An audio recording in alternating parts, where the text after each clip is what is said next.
pemerintah harus mengakui dan saya harus mengatakan bahwa pemerintah gagal dalam membangun ekonomi dan perpajakan. Ini sudah jelas, ini gagal. Ya, jangan memberikan kepada yang lain-lainnya lagi gitu. Ini adalah gagal. Gitu. Kalau pajak naik, ekonomi akan turun. Kalau pajak diturunkan, ekonomi akan naik. Oh, gitu. Itulah basis daripada kebijakan fiskal. Yang terpenting adalah jangan memberikan cek kosong lagi kepada rakyat.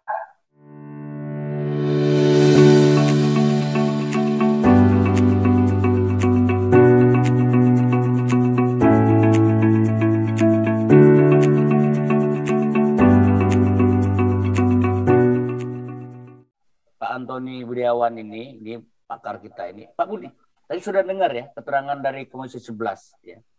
Itu ya sudah dengar. Gimana pandangan Pak Antoni dengan keterangan Pak Fauzi tadi?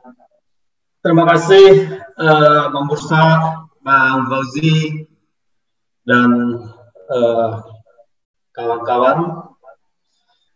Begini, ini pertama adalah permasalahan ini timbul pemerintah harus mengakui dan saya harus mengatakan bahwa pemerintah gagal dalam membangun ekonomi dan perpajakan.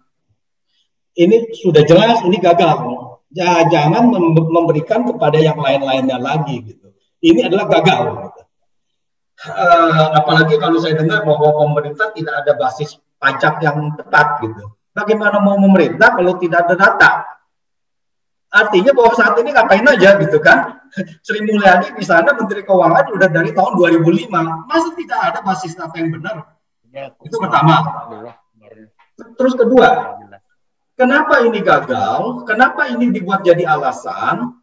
Karena penerimaan pajak kita pernah sempat tinggi.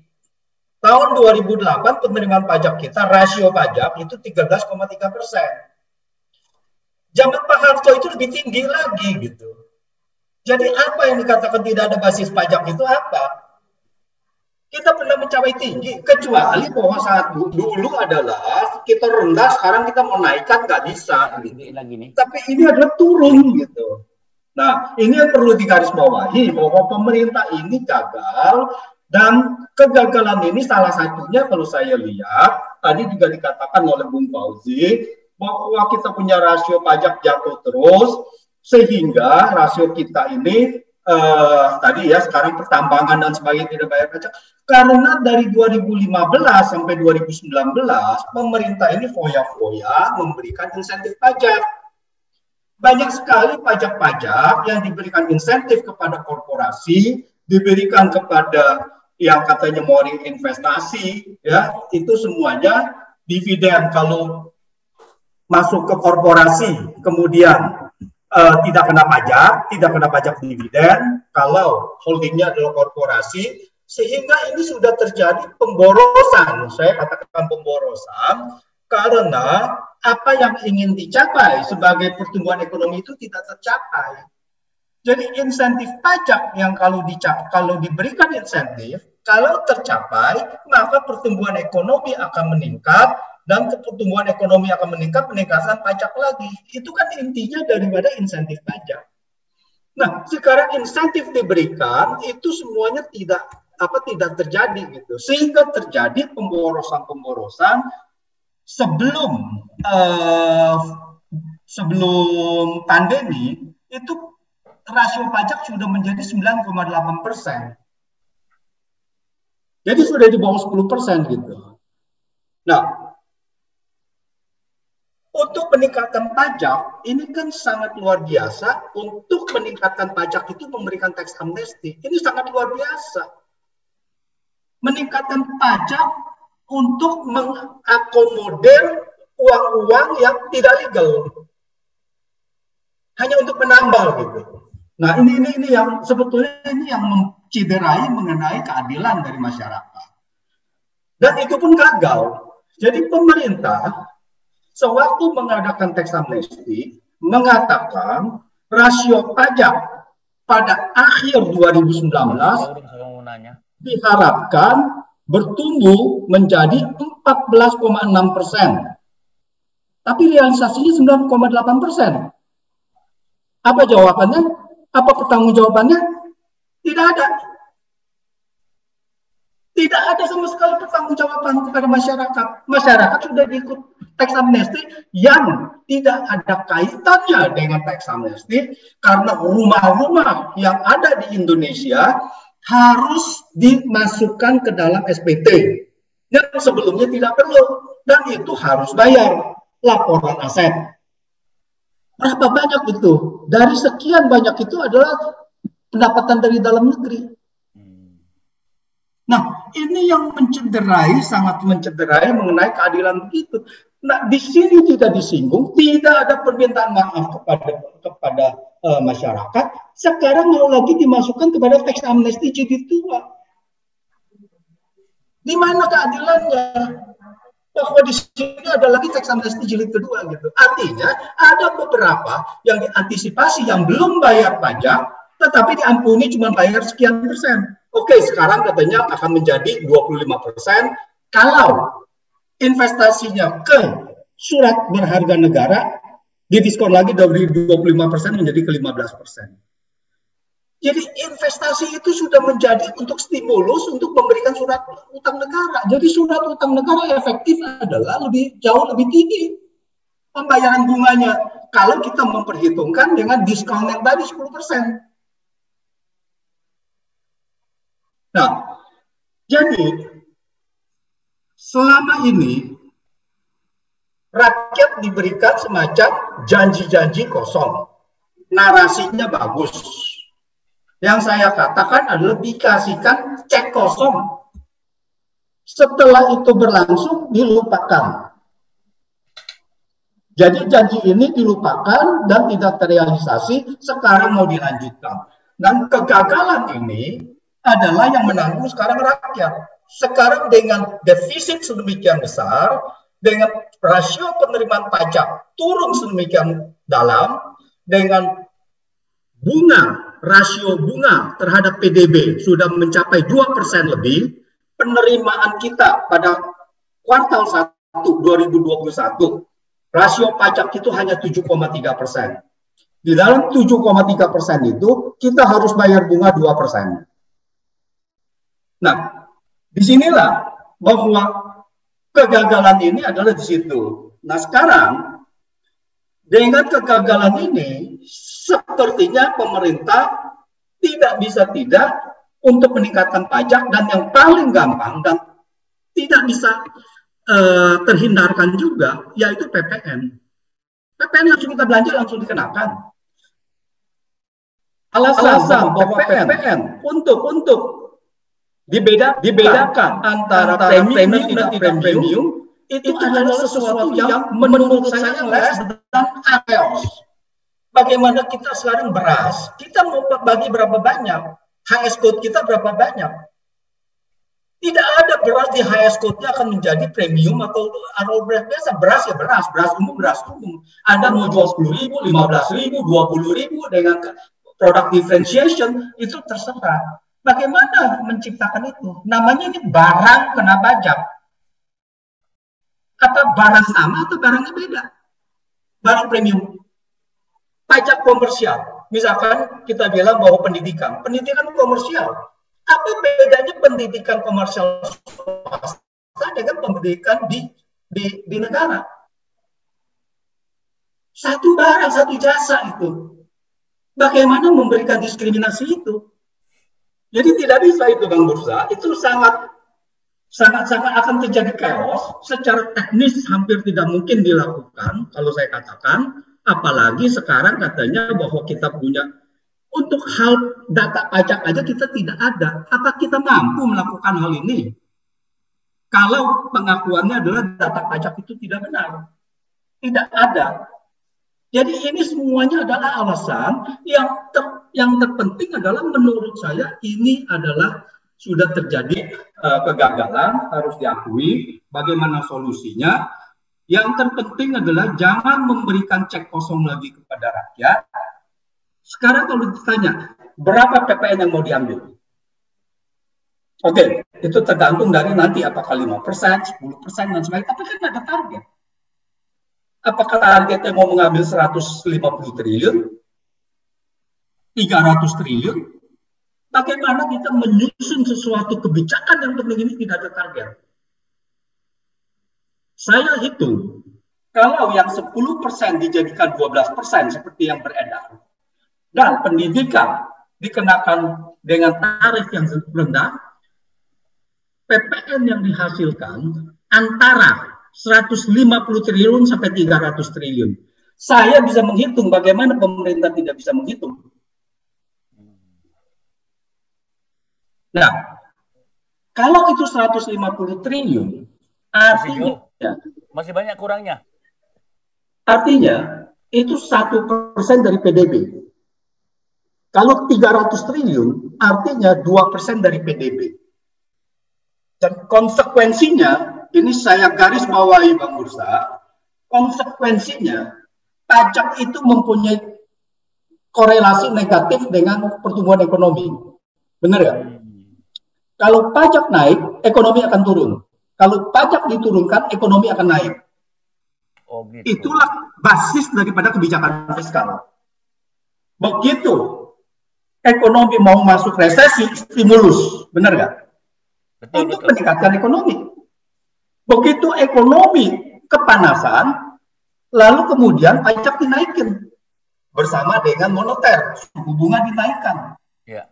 Kalau moneter itu untuk apa? Untuk meredam supaya ekonomi tidak tumbuh terlalu cepat. Artinya apa? Artinya kenaikan 1% PPN itu akan membuat pertumbuhan ekonomi anjlok. Di dalam studi Amerika adalah kurang lebih 2% sampai 3%. Jadi kita akan masuk resesi lagi. Jadi pajak ini bukan hanya instrumen untuk mendapatkan kas negara. Pajak ini instrumen dari ekonomi, instrumen kebijakan fiskal. Kalau pajak dinaikkan mengisi defisit, dampaknya adalah setiap kenaikan 1% pajak akan menurunkan ekonomi sekitar 2% sampai 3%. Kita lihat tahun 2020. Konsumsi masyarakat itu turun 0,4%. Tapi PDB nominal turun 2,6%. Semuanya yang lain kan semuanya turun, misalkan korporasi, investasi turun. Itu kan karena tidak ada konsumsi. Itu adalah turunan dari konsumsi yang melemah, investasi juga turun. Nah, 0,4% turun. PDB real turun 2%. Jadi berarti kita punya penurunan ekonomi terhadap pajak itu lebih besar magnitude-nya dari di Amerika yang 2% sampai 3%. Di sini kita turun sampai 5%. Jadi 0,4% dengan 2%. Jadi, ya. Jadi Pak Budi, ya. Pak Antoni, tadi Pak Antoni bilang setiap ada pertumbuhan pajak kita, dapat pajak 1% ya, itu dari 150 triliun ya dari PDB. Yeah. Itu akan menurunkan pertumbuhan kan? Yeah. Kebalikan kan? Kalau begitu terjadi, bagaimana lagi kita untuk mengisi kas APBN ini kalau dilema itu kan? Begitu pajak masuk 150 triliun, ada penurunan pertumbuhan ekonomi. Ini kan bisa mengganggu